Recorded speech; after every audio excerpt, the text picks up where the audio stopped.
तो ये गाइस हमारे न्यू ब्लॉग में आप सभी का स्वागत है।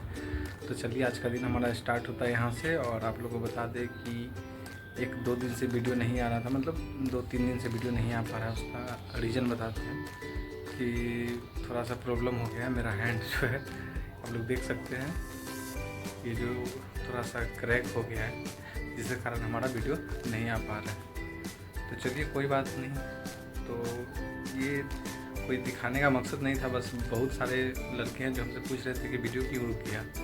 तो आप लोगों को बता दें कि थोड़ा सा भी देख लीजिए कि स्थिति क्या है। इसी के कारण अभी वीडियो नहीं आ पा रहा है।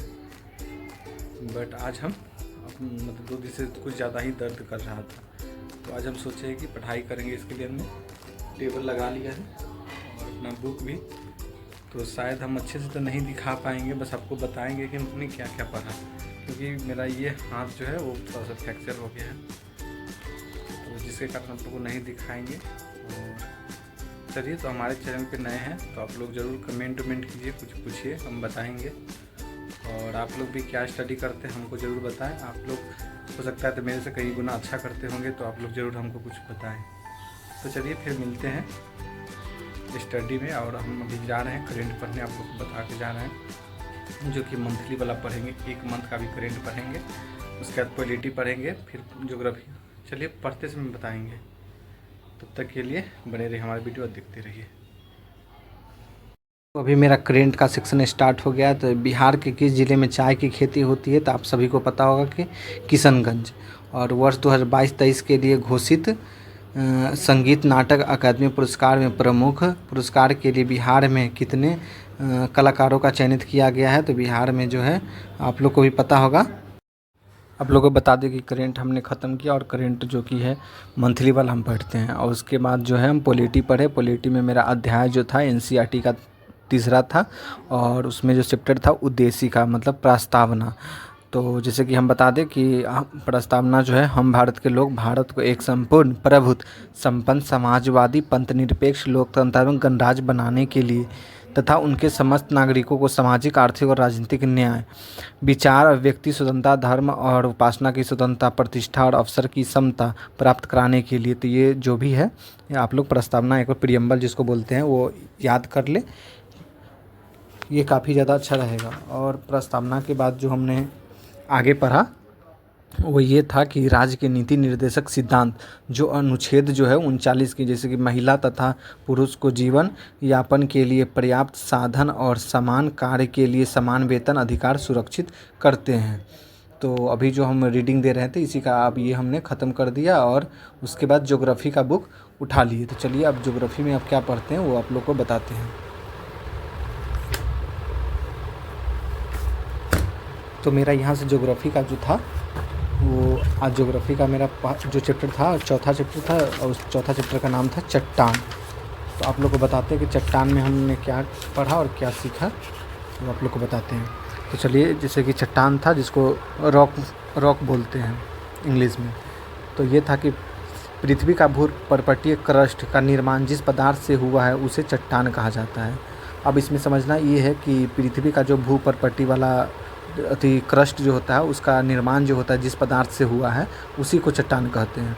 और इसके अंतर्गत कठोर एवं मुलायम दोनों पदार्थ को शामिल किया जाता है। और चट्टान का अध्ययन पेट्रोलॉजी के तहत किया जाता है। एवं चट्टान जो है उगने वाले पेड़ पौधों को लिथोफेटेरिया प्लांट कहा जाता है।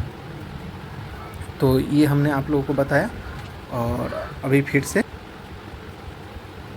से आप लोगों को बता दें कि उसके आगे जो था ये था कि बनावट के आधार पर पृथ्वी पर पाए जाने वाले चट्टान को 3 भागों में बांटा गया है। जैसे कि पहला था अग्नेय चट्टान, दूसरा था परतदार चट्टान, तलछी अवसादी चट्टान, रूपांतरित जिसको कायांतरी चट्टान भी कहा जाता है।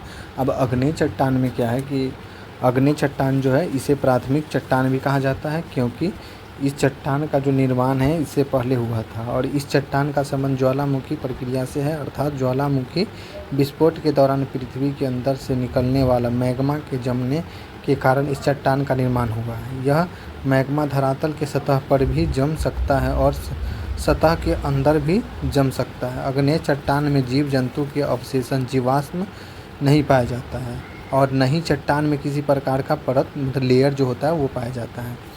और यह चट्टान जो होता है वो काफ़ी कठोर होता है और रवेदार होता है, जिसके कारण चट्टान पर रासायनिक वो क्या उसको बोलते हैं अपक्ष, वो नहीं पड़ता है।